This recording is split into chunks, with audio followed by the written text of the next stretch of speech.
कैसे हैं दोस्तों। आखिरकार तकरीबन 2 साल बाद एक ऐसे सीज फायर या एक ऐसे एग्रीमेंट का ऐलान किया गया है डोनाल्ड ट्रंप की तरफ से, और साथ में नेतन्याहू भी खड़े थे। कहा गया है कि ये जो प्लान है 20 नुकाती प्लान, इस पर तमाम बड़े अरब ममालिक और मुस्लिम ममालिक मुत्तफिक हैं, खास तौर पर कतर, मिस्र, उर्दन, पाकिस्तान और सऊदी अरब। सऊदी अरब का बराह रास्त नाम तो नहीं लिया गया, मगर कहा गया है कि बड़े मुस्लिम ममालिक मुत्तफिक हैं, उनमें सऊदी अरब भी आता है। ये वही ममालिक थे जिन्होंने न्यूयॉर्क में यूनाइटेड नेशंस जनरल असेंबली की साइड लाइन्स पर डोनाल्ड ट्रंप से मुलाकात की थी। मैं आपके सामने ये 20 नुकात मुख्तसर और वाज़े अंदाज में रख रहा हूँ, क्योंकि ये प्लान बहुत अहम है और आपके इल्म में होना चाहिए, क्योंकि आजकल फ़लस्तीन पर जो भी बात हो रही है इसका ज़्यादातर हिस्सा इसी प्लान से है। इस प्लान से रिलेटेड पहले ज़रा मैं अपनी फाइंडिंग्स भी शेयर कर दूं। मेरा ख्याल है कि ये पूरा प्लान पढ़ने के बाद एक तरह का सरेंडर एग्रीमेंट महसूस होता है। 90% प्लान तो वही है जो कि इसराइल की ख्वाहिश थी। सिर्फ 2-3 पॉइंट्स शायद मुख्तलिफ हों। आप खुद अपना कंक्लूजन निकाल सकते हैं कि ये एक तरह का सरेंडर है या नहीं है।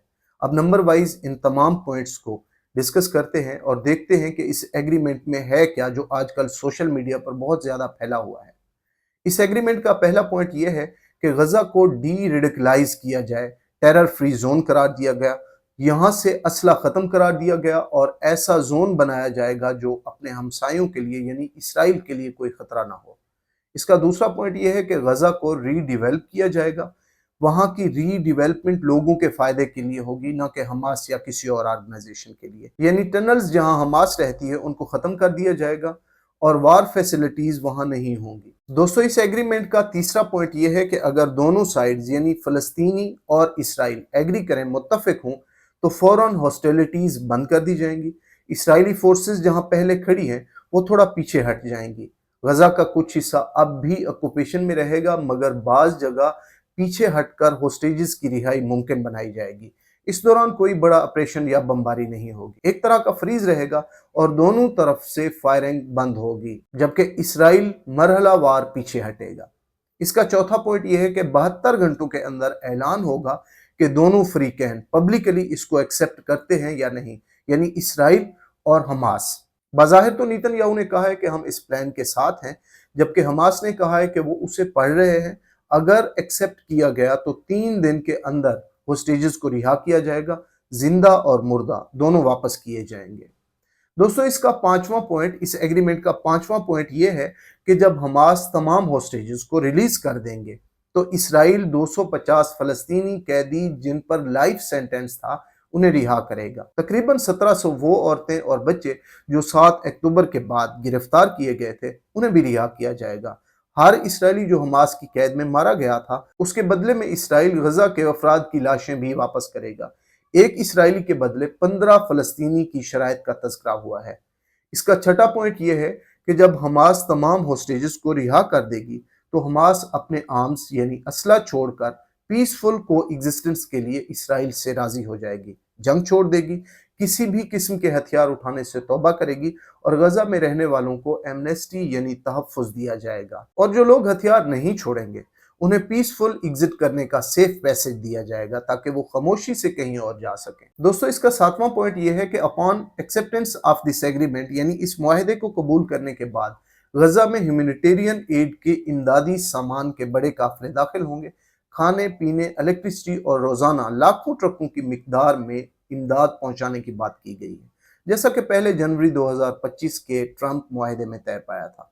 हॉस्पिटल्स को रिहेबिलिटेट किया जाएगा यानी दोबारा बनाया जाएगा, बेकरीज बनाई जाएंगी और रोड्स खोलने के लिए ज़रूरी मशीनरी और सामान फ़लस्तीन में आने की इजाज़त दी जाएगी।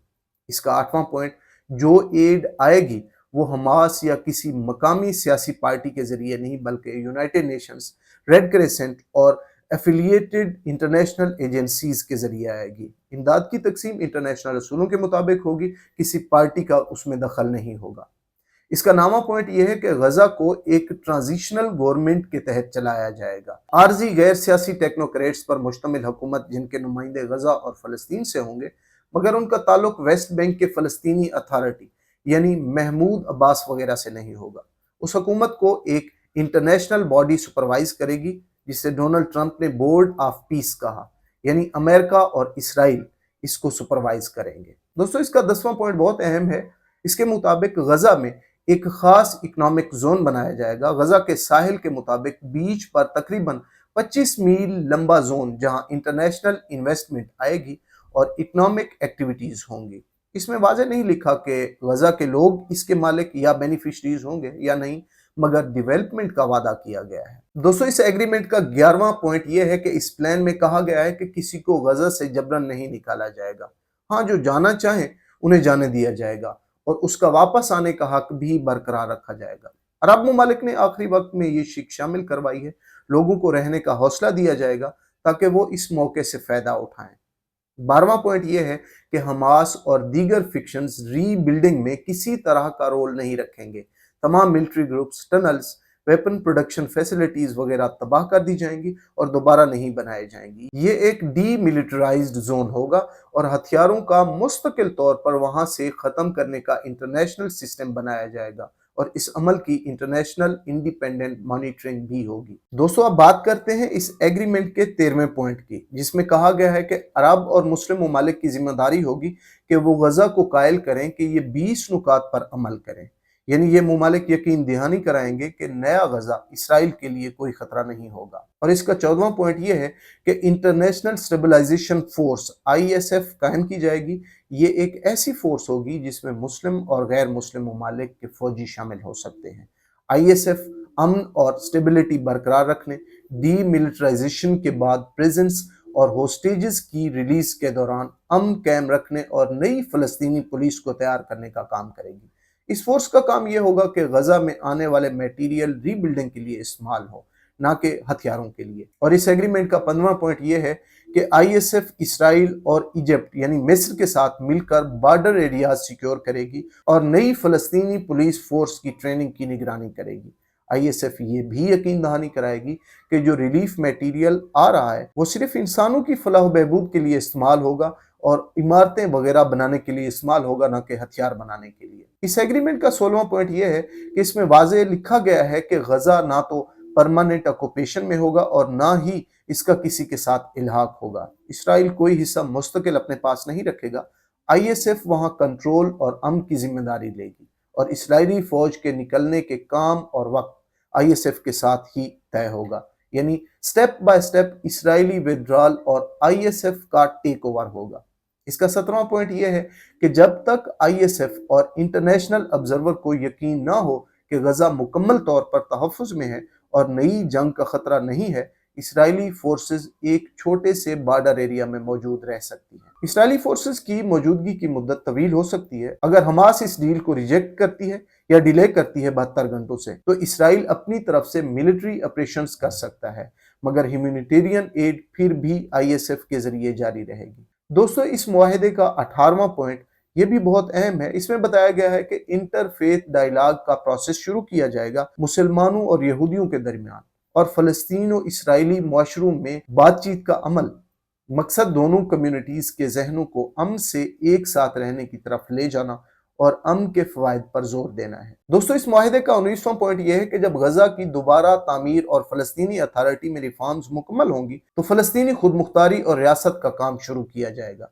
शर्त यह है कि फलस्तीनी अथॉरिटी रिफॉर्म्स करे, जंग खत्म हो और गवर्नेंस में क्रेडिबिलिटी आए। फिर वो तरीके जो हतमी रियासत के क़याम तक जाते हैं उन पर काम किया जाएगा। दोस्तों, 20वां और आखिरी पॉइंट इस मुआहदे का ये है कि इस मुआहदे पर दस्तखत करने वाले तमाम ममालिक, तमाम अरब ममालिक जो इस मुआहदे पर दस्तखत करेंगे, अमेरिका और मुमकिना तौर पर इसराइल, जब ये समझेंगे कि फ़लस्तीनी अथॉरिटी रिफॉर्म्स मुकम्मल कर चुकी है तो फिर रस्मी तौर पर फ़लस्तीनी रियासत का आगाज़ किया जाएगा। अगर कोई इस मुआहदे पर ना भी साइन करे तो इसका मतलब ये नहीं कि लोकल्स की ख्वाहिशात के हकूक ख़त्म हो जाएंगे।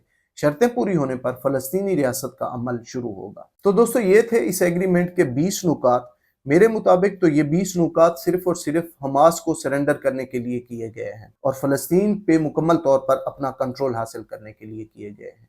ये मुआहदा बज़ाहिर अमन और तरक्की के नाम पर पेश किया गया है, लेकिन अगर इसे गहराई से देखा जाए तो फ़लस्तीनी अवाम के लिए ये ज़्यादा नुकसानदेह साबित हो सकता है। इस प्लान के तहत गजा को गैर मुसल्लह करके एक ऐसी जगह बना दिया जाएगा जहाँ फ़लस्तीनी अपनी हिफाजत के काबिल नहीं रहेंगे और इसराइल को बिलवास्ता तौर पर मुकम्मल बरतरी मिल जाएगी। हमास और दीगर गिरोहों के हथियार छिन जाएंगे, لیکن اسرائیل کی فوج کسی نہ کسی شکل میں سرحدوں پر موجود رہے گی۔ فلسطینی عوام اپنی سرزمین کے فیصلوں میں خود مختار نہیں ہوں گے، بلکہ ایک عالمی کمیٹی اور غیر سیاسی ٹیکنوکریٹس ان پر حکومت کریں گے۔ اس سے بڑا نقصان یہ ہے کہ فلسطینی ریاست کا وعدہ شرطوں کے ساتھ جوڑا گیا ہے، یعنی اگر اسرائیل یا عالمی طاقتیں یہ سمجھیں گی کہ حالات مناسب نہیں ہیں تو یہ وعدہ بار بار مؤخر کیا جا سکتا ہے۔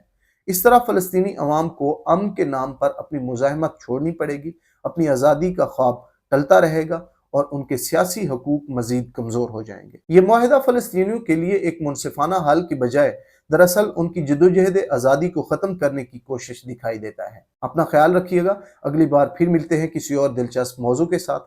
کیپ ان ٹچ ود آپ کی دنیا۔